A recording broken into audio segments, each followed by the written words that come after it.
네, 오늘도 계시록 5장의 말씀을 전하려고 합니다. 그리스도께서 우리를 피로 사서 하나님께 드리시고 나라와 제사장으로 만드셨다는 말씀입니다. 이 말씀은 죄인의 구원과 그리고 창조의 궁극적인 목적을 압축하고 있습니다.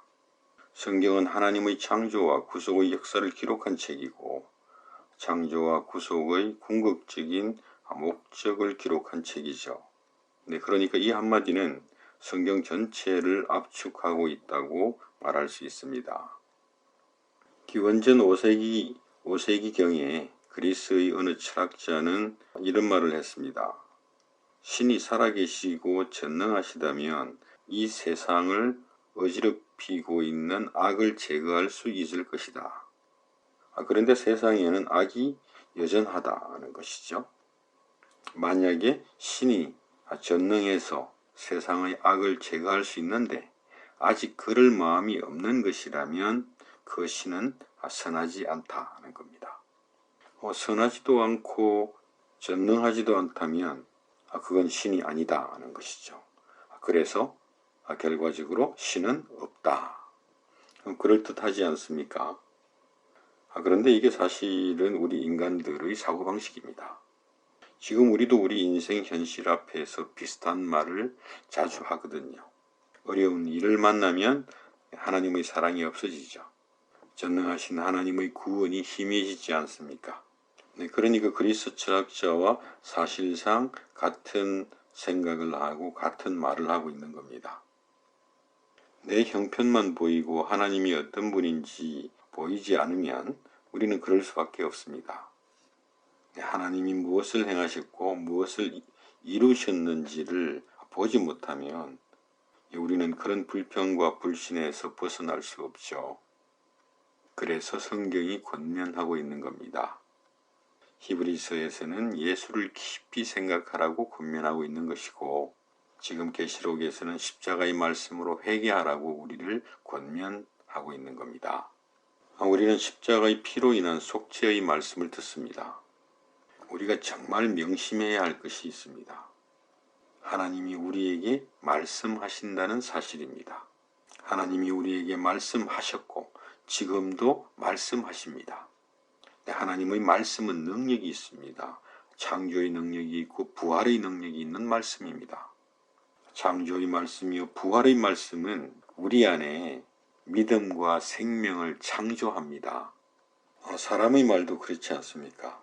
제가 대학에서 어느 학생을 칭찬하면 그 학생의 마음에는 자신감이 생기겠죠.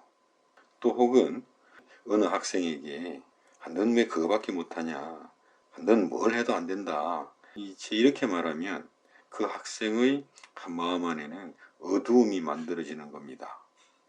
빛은 빛을 낳고 어둠은 어둠을 낳는 거죠. 그런데 이 하나님의 말씀은 창조의 말씀이요 생명의 말씀이요 부활의 말씀이거든요. 그러니까 하나님의 말씀을 들으면 그 하나님의 말씀이 우리 안에 믿음을 창조하고 생명을 창조해요. 하나님의 말씀을 우리 방식대로 해석해버리면 아무것도 안 남죠. 근데 정말 하나님의 말씀, 이 십자가의 말씀을 들으면 우리 안에 믿음과 생명이 창조됩니다. 우리의 속사람을 새롭게 하고 강건하게 하죠. 계시록이 말하는 회개라고 하는 것은 이 십자가의 피로 인한 속죄의 말씀을 듣고 믿고 지키고 붙잡는 겁니다. 그들에게 임하는 것이 바로 생명이요 능력이거든요. 그래서 우리 오늘도 회개합시다. 하나님의 나라가 임하는 회개를 합시다. 십자가의 피는 우리의 죄에 대한 심판과 정죄의 피인 동시에 영원하고 완전한 속죄의 피입니다.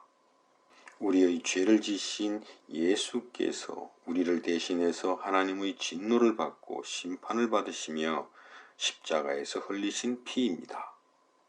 동시에 속죄의 피입니다. 죄사함의 피입니다. 부활하신 예수께서 하늘 성소에서 당신께서 십자가에서 흘리신 피를 가지고 영단번에 완전한 속죄의 제사를 드렸어요. 하나님께서 창세전에 약속하신 그 은혜의 방식을 따라 그리스도의 제사를 제사를 받으시는 겁니다. 그래서 우리는 예수 안에서 우리의 죄가 어떻게 심판받았는지를 보는 거죠.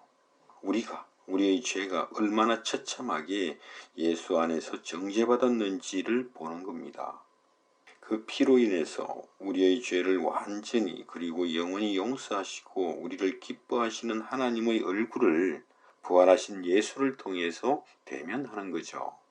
그러니까 정말 우리가 인생을 살면서 정말 하나님이 내게 왜 이러시는지 모르겠다든지 아니면 왜 하나님은 나를 안 도와주시는지 그렇게 정말 원망스러울 때 이 십자가 예수 안에서 하나님의 사랑을 대면하시기를 축원드립니다. 그리스도께서 우리의 죄를 지고 우리를 대신해서 십자가에서 고난을 당하십니다.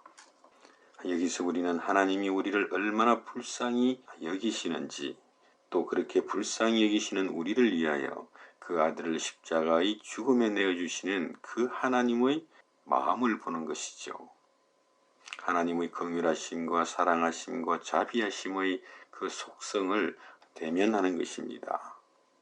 우리가 이렇게 하나님을 인격적으로 만나고 교제하는 곳이 바로 십자가죠. 그리스도께서 하늘 보좌를 떠나 낮고 천한 죄인의 육체를 입고 우리와 같은 사람이 되셨습니다. 그래서 우리의 죄를 지고 우리를 대신해서 십자가에서 하나님의 진노와 심판을 받으시죠. 여기서 우리는 그리스도의 고난을 대면하지 않습니까? 우리를 향한 그리스도의 사랑하심과 신실하심을 대면하지 않습니까? 그래서 바울 사도는 갈라디아서에서 나를 사랑하사 자기 몸을 십자가의 고난에 내어주신 그 그리스도의 충실하심으로 말미암아 내가 산자가 되었다라고 말하는 것이죠. 그로 인해서 정말 소망을 향해 부활을 향해 달려가는 자가 되었다라고 고백하는 것입니다. 저도 여러분도 이렇게 십자가 예수 안에서 하나님이 어떤 분인지 하나님이 우리를 위하여 무엇을 행하셨고 무엇을 이루셨는지를 본다면 우리는 당연히 소망을 향해서 부활을 향해서 정말 종말의 하나님의 나라를 향해서 달려가는 사람이 되죠. 그들이 죄를 이긴 자이고 죽음을 이긴 자이고 세상을 이긴 자입니다. 그래서 십자가는 그리스도의 영광을 대면하는 곳이요 우리를 향한 하나님의 사랑하심과 긍휼하심의 그 영광의 속성을 대면하는 곳입니다. 계시록 5장에서는 그리스도께서 당신의 피로 우리를 샀다고 말씀하십니다. 죄와 사망의 노예가 된 우리를 위하여 하나님의 아들이 피를 속전으로 지불하고 우리를 샀다고 말씀하십니다. 하나님의 아들의 피요 그리고 죄 없는 예수 그리스도의 피를 속전으로 지불하고 우리를 샀다고 말씀하시는 겁니다. 우리를 죄와 죽음에서 해방하신 겁니다. 그리고 당신의 소유로 삼으신 겁니다. 우리를 사기 위해서 지불한 핏값에 해당하는 정말 가치 있는 일을 이루신 겁니다. 무엇을 이루신 겁니까? 그것이 바로 하늘 성소에서 주님이 모든 천사장들과 천사들의 찬송과 예배를 받으시는 이유입니다. 우리를 피로 사서 나라와 제사장으로 만드셨어요. 이것이 바로 종말이고 역사의 완성이고 창조의 완성입니다. 하나님의 나라거든요. 종말이 오지 않았는데 종말을 완성하신 겁니다. 그래서 예수 그리스도의 완전하고 영원한 승리라고 하는 겁니다. 죽임당한 어린 양의 승리를 선포하고 예배하고 찬송하는 그 자리에 임하는 것이 바로 종말입니다. 역사가 이렇게 완성되는 것이었구나. 창세전에 뜻하신 하나님의 선하신 뜻이 이렇게 이루어지는 것이구나. 창세전에 하나님께서 뜻하시고 계획하시고 작정하신 일이 이렇게 우리 주 예수 그리스도 안에서 이루어진 것이구나. 이것을 보는 겁니다. 그렇게 우리 안에 종말이 임하고 하나님의 나라가 임하는 것입니다. 그 하나님의 속성의 영광으로 충만한 하나님의 나라가 우리 안에 임하는 것입니다. 이것이 바로 우리의 영원한 소망이 되죠. 그리스도께서 십자가에서 흘리신 피로 우리를 사셨기 때문에 우리의 구속주가 되신 겁니다. 우리가 그의 소유가 된 것입니다. 그의 나라가 된 것입니다. 그래서 바울 사도는 로마서에서 주께서 당신의 피로 사서 당신의 소유로 삼으신 것을 누구에게 빼앗길 수 있겠느냐 이렇게 반문하죠. 절대로 그런 일은 없다는 겁니다. 우리가 하나님의 소유가 되었다라고 하는 것, 이게 얼마나 놀랍고 귀합니까? 이어서 바울 사도는 이렇게 말합니다. 우리 앞에 있는 그 어떤 환난도 칼의 위협도 우리를 하나님의 사랑에서 끊어낼 수가 없다고 선포하면서 기뻐합니다. 그래서 너희는 죽도록 충성하라 이렇게 말씀하실 수 있는 분은 그리스도 한 분밖에 없습니다. 지금 우리의 형편을 가지고 하나님을 판단하면 우리는 늘 불만과 두려움에서 벗어날 수가 없습니다. 그러나 하늘 보좌와 하늘 성소에서 일어난 영원한 현실을 소망으로 가진다면 오늘 우리 앞에 어떤 형편이 있든지 감당할 수 있습니다. 전혀 다른 능력으로 감당할 수 있습니다. 전혀 다른 방식으로 감당할 수 있습니다. 환난 중에도 십자가의 말씀으로 회개하라고 하신 것은 그 회개를 통해서 하나님께서 우리에게 능력을 주시고 힘을 주시기 때문입니다. 가나안의 소망을 가진 사람과 소망을 잃어버린 사람은 광야에서 전혀 다른 길을 걷습니다.